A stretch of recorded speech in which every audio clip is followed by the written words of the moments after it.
Today, EHN Extra is talking to Graham Dukes, Chief Executive of the Chartered Institute of Environmental Health. So Graham, I understand that there was a council meeting last week and some very important changes were voted through.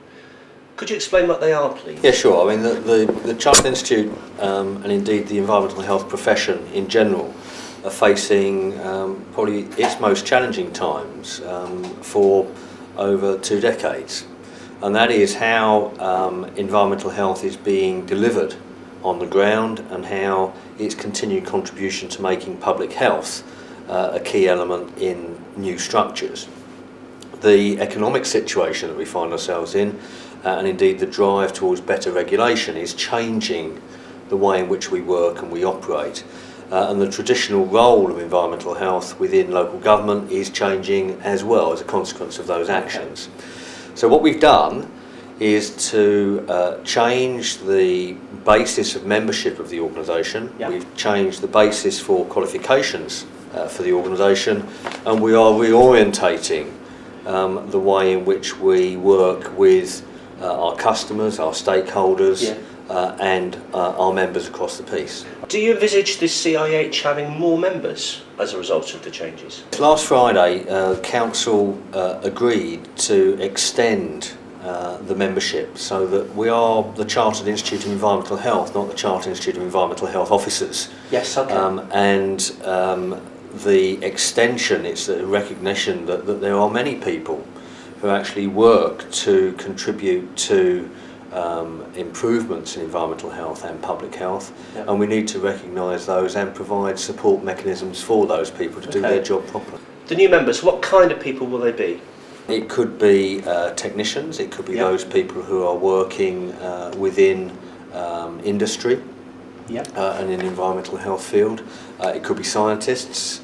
It will most definitely be those who are working alongside us in the Health Protection Agency, the Health and Safety Executive, the Environment Agency, and a whole range of other organisations that deliver environmental health solutions, and we have to provide that support to them. How many more members potentially do you think are out there? On Friday we were able to announce that the highest ever membership of our traditional group of 10,500, which is very good and has been growing over the years very steadily.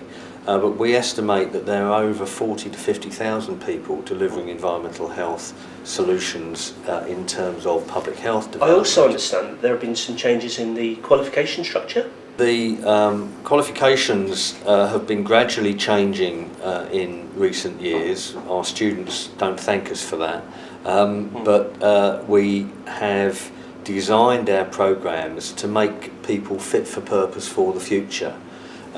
We are recognising and have recognised that competency frameworks are coming into being. We are at the forefront of designing those and have been with the Health and Safety Executive. And it is increasingly important that our members and those who are delivering environmental health are absolutely competent in what they achieve and what they do. Okay. Could you talk a little bit about the new degree curriculum, please, Graham? Curriculum 2010, which we are obviously bringing in next year, will make those changes to specialisms and enable our members to develop very high specialisms in their own right.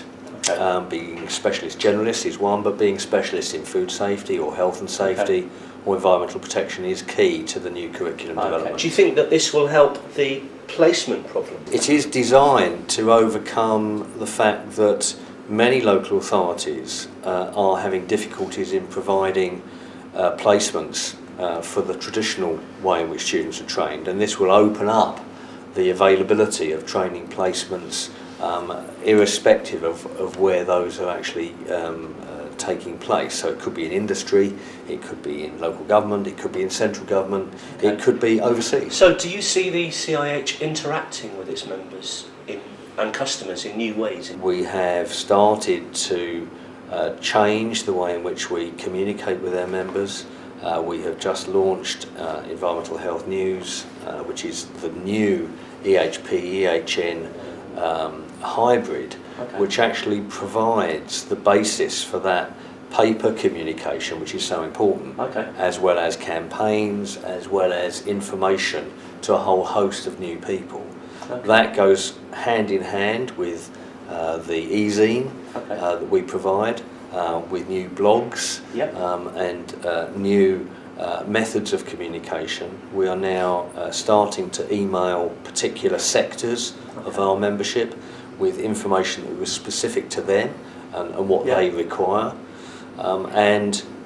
Together with that, we are also communicating internally with regard to our intranets and our ability to talk to individuals in-house. Environmental Health News, the magazine, began in 1986.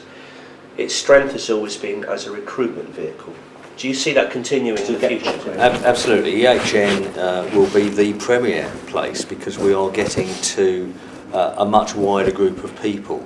So if there are jobs which are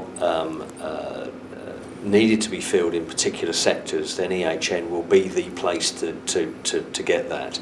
That will be supplemented by our EHN Jobs Online and provide ready support for those people who actually want to advertise jobs or even be seen. In other words, the magazine and the e-zine are going out to a wider pool of people. Yes, I think the broader base of the environmental health profession is a very, very important move for the future, particularly with regard to the discussions that are taking place in Copenhagen at this moment on climate change. Environmental health practitioners will play a major role in addressing the mitigation of climate change and the protection of public health. There will be huge changes that we will have to face, and environmental health practitioners are at the forefront of doing that.